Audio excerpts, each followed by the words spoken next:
네, 여러분 안녕하십니까?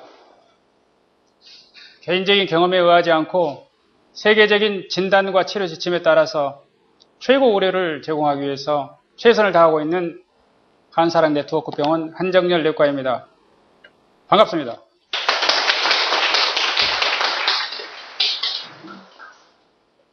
바쁘실 터인데 시간을 내주셔서 참석해 주셔서 대단히 감사합니다. 특히 멀리 서울에서 내과에 참석해 주신 윤고현 총무님 대단히 감사합니다.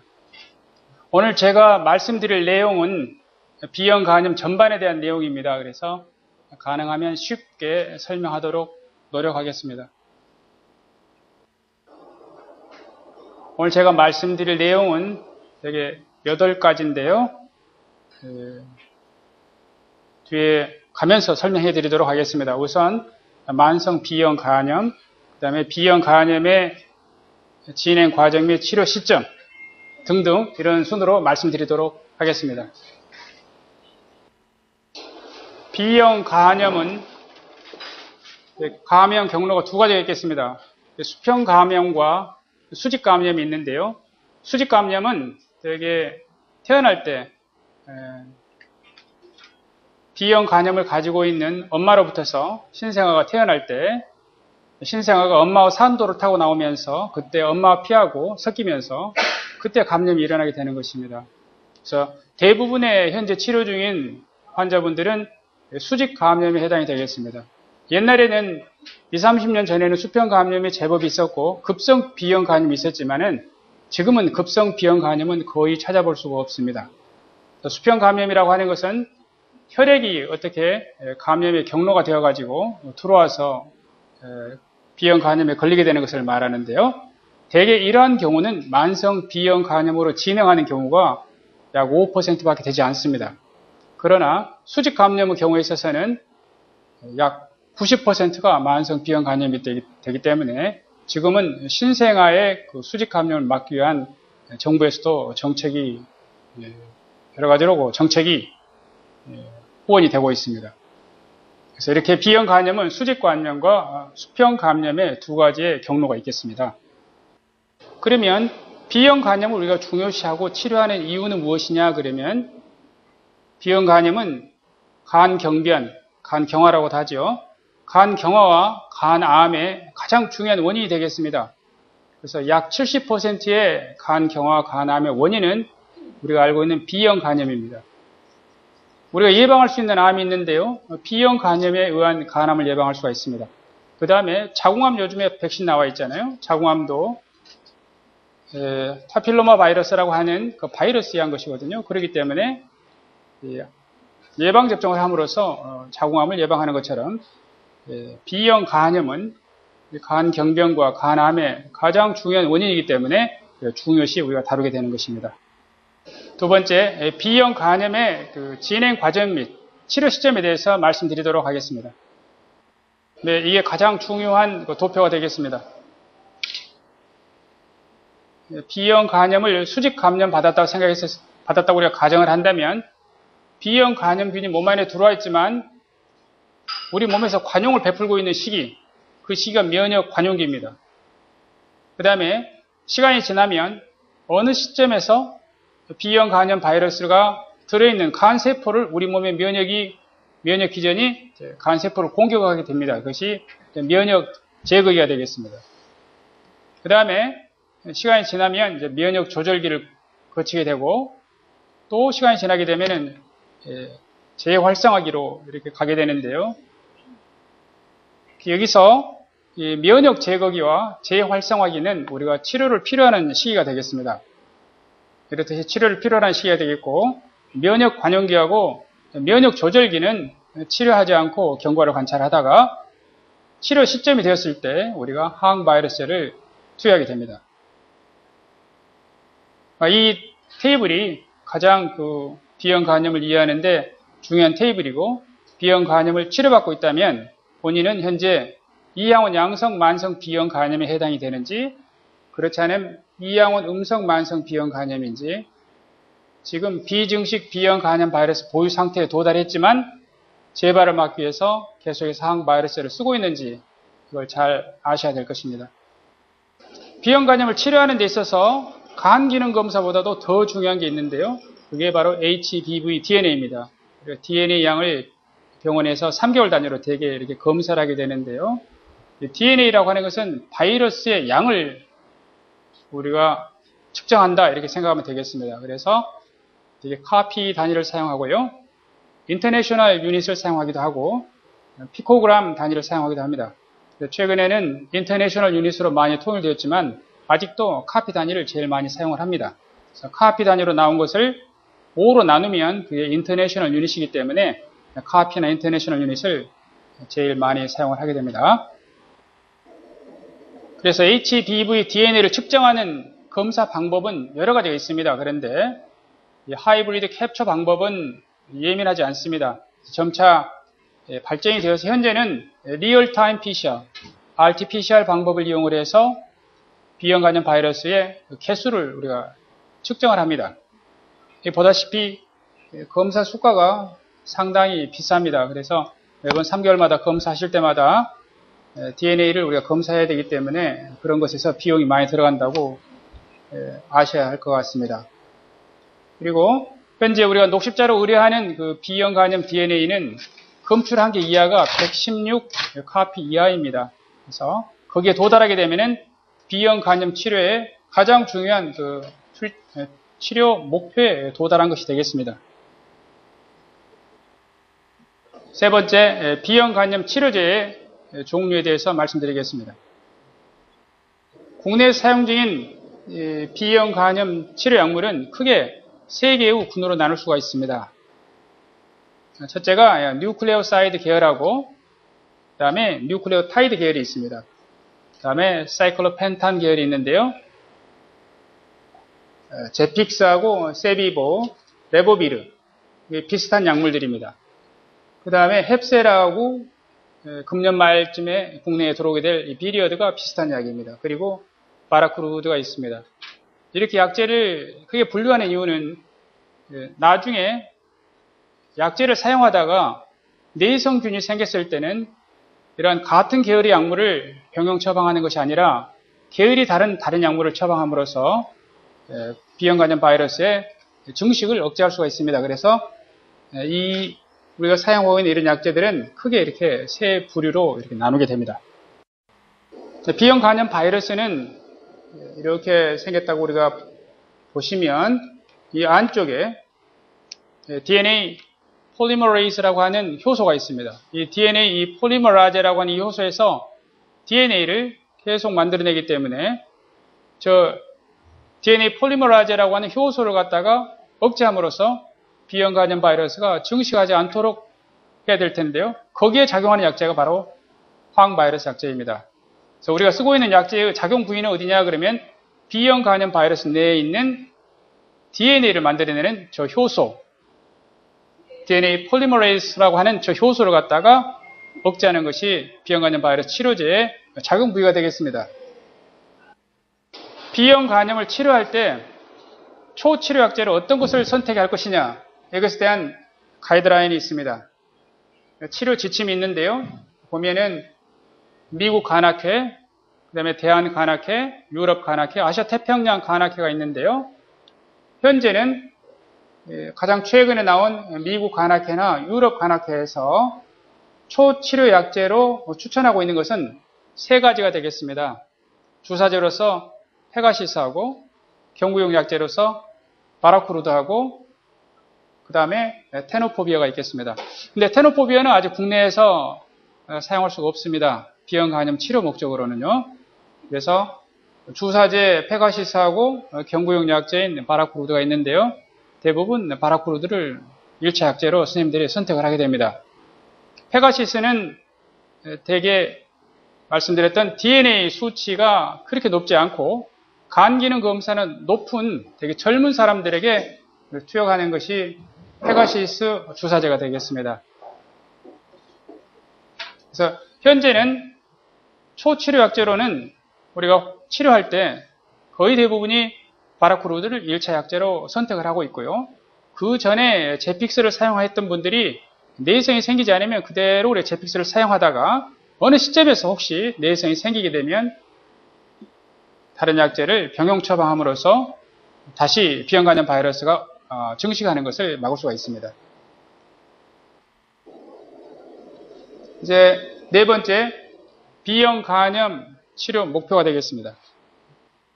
미국 간학회에서 B형 간염 치료 목표가 나와 있는데요. 보면은 단기 치료 목표는 DNA 증식을 지속적으로 억제함으로써, 즉 B형 간염 바이러스가 만들어지지 않기 때문에 병의 진행을 막는 것입니다. 그래서 병의 진행이라고 하는 것은 만성 B형 간염이 간경화로 진행하거나 간경화가 있는 분들이 비대상성 간경변으로 진행하거나 간암으로 진행하는 것을 막는 것이 치료 목표입니다. 여기 나와 있듯이 단기 치료 목표는 DNA 음전입니다. 그래서 DNA 음전이 제일 중요한 치료 목표입니다.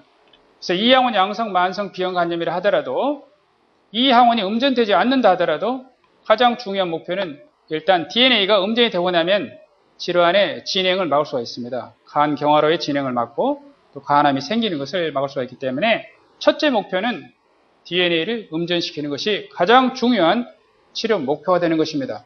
그러다 보면 조직학적인 개선도 오게 되고요. 다른 더 중한 상태로의 진행을 막을 수가 있는 것입니다. 미국 간학회하고 우리나라 간학회하고 B형 간염을 치료함에 있어서 치료 목표는 똑같습니다. 단기 치료 목표는 B형 간염 DNA 억제입니다. 그 다음에 장기적인 목표는 그로 인해서 간 경변이나 간 기능의 상실이나 간암이 생기는 것을 예방하는 것이 장기 치료 목표가 되겠습니다. 현재 항바이러스를 사용하게 되면 이러한 목표에 도달할 수 있기 때문에 우리가 항바이러스 약제를 사용을 해서 첫째는 DNA가 검출되지 않는 범위까지 조절하려고 노력을 하는 것입니다. 그 다음에 제픽스라는 약을 많이들 사용을 했었는데요. 제픽스가 벌써 국내에 나온 지가 11년이 넘었습니다. 제일 처음에는 제픽스 외에는 우리가 선택의 여지가 없었기 때문에 제픽스를 B형 간염 치료제로 사용을 했었는데요. 문제는 제픽스를 사용할 때 내성균이 생긴다고 하는 것입니다. 대개 3년이면 약 50%에서 내성균이 생기게 되고요. 5년이면 75% 정도에서 내성균이 생기게 됩니다. 내성균이라고 하는 것은 우리가 항생제 내성을 갖는 균이 생겼다 그러죠. 항생제를 사용하지만 그 균이 항생제에 더 이상 죽지 않는 것을, 그러한 균을 우리가 내성균이라고 그럽니다. 마찬가지로 바이러스도 우리가 항바이러스를 썼을 때 처음에는 효과가 있지만 나중에는 바이러스도 살아야 되기 때문에 돌연변이를 일으키게 됩니다. 그래서 외부에서 들어온 항바이러스로부터 살아남을 수 있게 되는데요. 그것이 내성균인 것입니다. 그래서 이 모든 항바이러스 제제는 내성균이 생길 수 있는 위험이 있지요. 그런데 제픽스의 경우에 있어서는 특별히 내성균이 많이 생깁니다. 그래서 제픽스에 내성이 생긴 경우에는 뒤편에 나오겠지만 펩세라를 병용 처방함으로써 다시금 HBV DNA를 갖다가 음전시켜서 질환의 진행을 막을 수 있도록 우리가 치료하고 있습니다. 그러면 이미 기존에 제픽스를 사용하고 계셨던 분들이 제픽스에 대한 돌연변이균이 생겼을 때 어떻게 치료할 것이냐? B형 간염을 치료할 때 치료하시는 쌤들이 대개 참조하는 그 치료 지침이 되겠습니다. 그래서 대한간학회, 미국, 유럽, 아시아 태평양 간학회를 우리가 참고해서 치료하게 되는데요. B형 간염처럼 중요한 질환, 예를 들어 혈압이나 당뇨처럼 중요한 질환, 예를 들어 혈압을 우리가 잘못 치료하면 중풍이나 심근경색이나 신장 손상이 오죠. 이러한 중요한 질환을 치료할 때 의사의 개인적인 경험을 가지고 치료해서는 절대 안 되겠죠. 그때는 정말로 삶과 죽음이 달린 문제이기 때문에 치료 지침에 따라서 우리가 치료하게 되는 것입니다. 치료 지침이라고 하는 것은 많은 임상 연구들이 이루어져서 거기에서 가장 빨리 치료 목표에 도달할 수 있고 경제적으로 도움이 되는 그런 약제를 선택하는 것이, 선택할 수 있도록 하는 것이 바로 이 치료 지침이라고 하는 것입니다. 그래서 B형 간염도 마찬가지입니다. 매우 중요한 질환이죠. 간경화와 간암이 생길 수 있는 질환이기 때문에 개인적인 경험을 가지고 치료해서는 절대 안 됩니다. 반드시 그 치료 지침에 따라서 우리가 치료를 하게 되는데, 그래서 이러한 그 치료 지침을 우리가 따라서 치료하게 됩니다.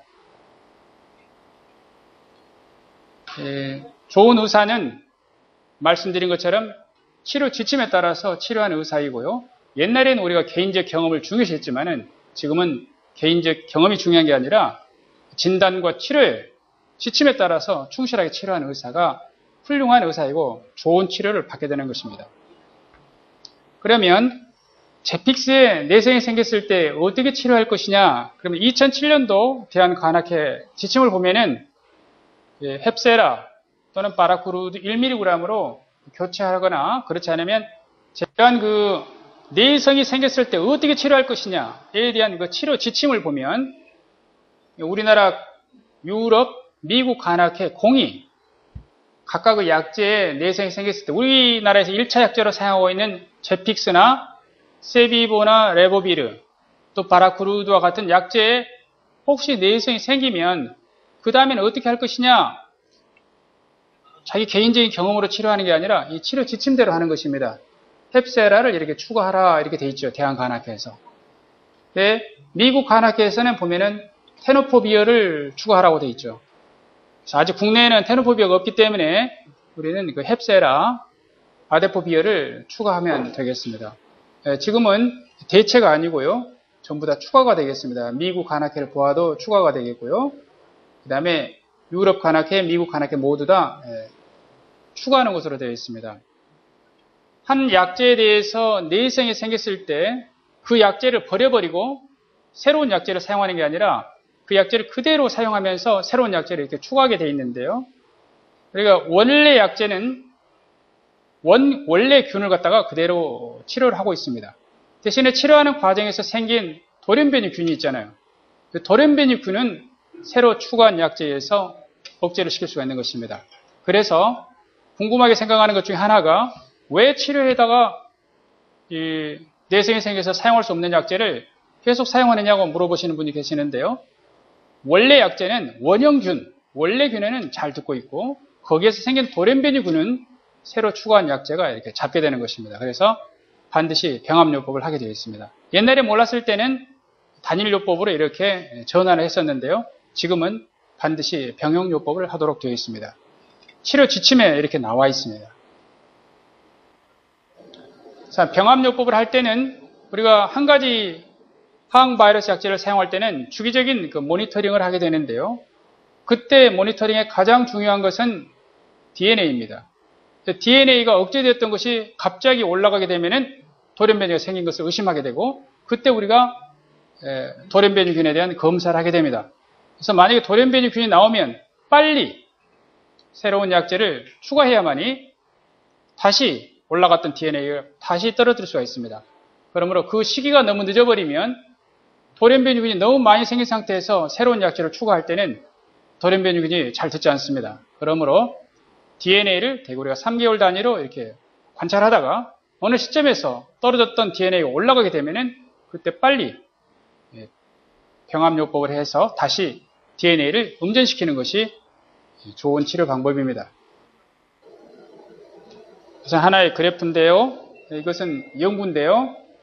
이태리에서 나온 연구가 되겠습니다. 보다시피 DNA 양이 적을 때일수록 빨리 제픽스에 내성이 생긴 환자에게 헵세라를 추가하게 되면은 예를 들어 1년이면 약 90%에서 DNA가 다시 검출되지 않는 또 검사실에서 보면 undetectable이라 되어 있죠. 그러한 것에 빨리 들어갈 수가 있습니다. 그러나 DNA가 많이 올라간 상태에서 예를 들어서 보면은 DNA가 10의 6승 카피 이상으로 높이 올라간 사람에게 헵세라를 제픽스하고 추가 투여하게 되면 3년에 약 70%만 DNA가 음전이 되죠.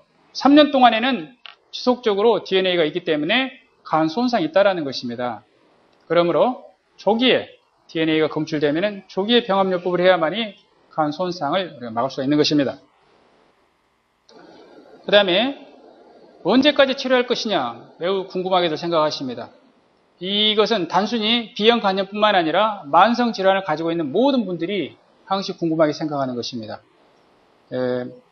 고혈압을 가진 분들이 언제까지 약을 먹어야 되느냐 많이 물어보고, 당뇨도 마찬가지고 천식도 마찬가지죠.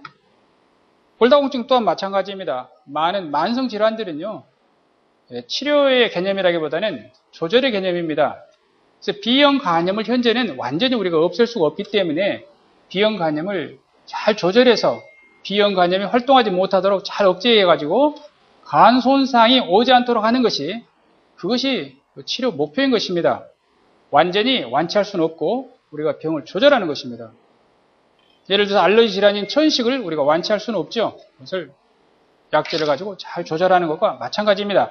혈압 또한 마찬가지입니다. 조절하면서 평생 혈압약을 먹으면서 조절하면서 사는 것입니다.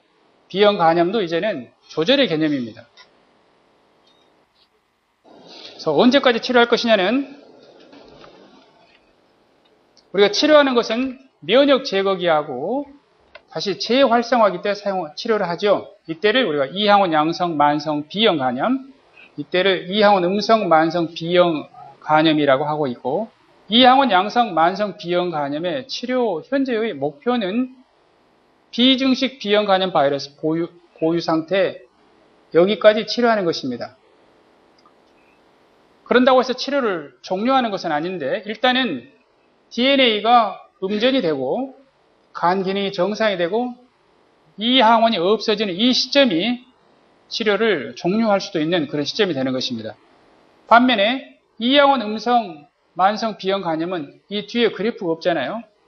그래서 이 항원 음성 만성 B형 간염의 치료 종료점은 S항원이 없어질 때까지입니다. 그러므로 마치 혈압 환자들이 혈압약을 쭉 먹듯이 내성이 생기지 않는 강력한 약제를 가지고 쭉 치료하는 것이 현재로서는 B형 간염의 치료 조절의 목표로 할 수 있겠습니다. 그래서 역시 치료 지침을 보면은 다 똑같습니다.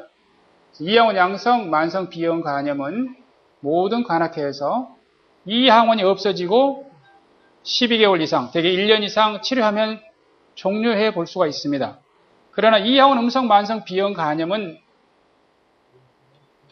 S항원이 없어질 때까지이기 때문에, 특히 우리나라의 그 B형 간염은 S항원이 거의 없어지지 않습니다. 그러므로 치료 목표는 S항원이 없어질 때까지이기 때문에 계속해서 항바이러스를 마지막으로 B형 간염과 의료보험에 대해서 말씀드리겠습니다. 그동안에 간사랑 동호회, 특히 윤구현 님의 그 노력으로 간염에 대한, 간염 치료제에 대한 보험이 많이 좋은 방향으로 바뀌었는데요. 작년 10월 1일을 기점으로 크게 바뀌었습니다. 그래서 거의 전에는 치료 이 가이드라인하고 이 보험 가이드라인이 달라가지고 치료하기가 참 어려웠었는데요. 지금은 조금 전에 보여드렸던 그런 간학회의 치료 가이드라인하고요, 우리나라 보험 가이드라인이 이제 거의 똑같습니다. 그렇기 때문에 옛날처럼 보험이 안 되어가지고 치료를 못 받는다거나 보험 기간이 다 됐기 때문에 이제는 약을 일반으로 먹어야 된다거나 그러지 않습니다. 그래서 급여 기간의 제한 규정을 폐지하였고요. 그 다음에 간 경변이 있을 때는 간 수치가 되게 올라가지 않는데, 옛날에는 80 이상인 경우만 보험이 되었는데요. 지금은 간 수치가 정상 이상이면 보험이 됩니다. 그 다음에 이 바이러스 돌파 현상, 돌연변이가 생겼을 때는 두 가지 약제를 병용할 수 있고, 병용할 때 비싼 약은 보험이 되고요, 싼 약은 보험이 되지 않습니다. 그것은 본인 부담을 해가지고 두 가지 약제를 먹을 수 있도록 보험에서 하고 있습니다. 그래서 비싼 약을 보험으로 하고 저렴한 약을 본인 부담을 해서 먹을 수가 있게 되겠습니다. 그래서 보험 가이드라인이 옛날에는 치료 지침하고 달라서 상당히 힘들었는데요. 지금은 치료 지침과 보험 가이드라인이 거의 똑같습니다.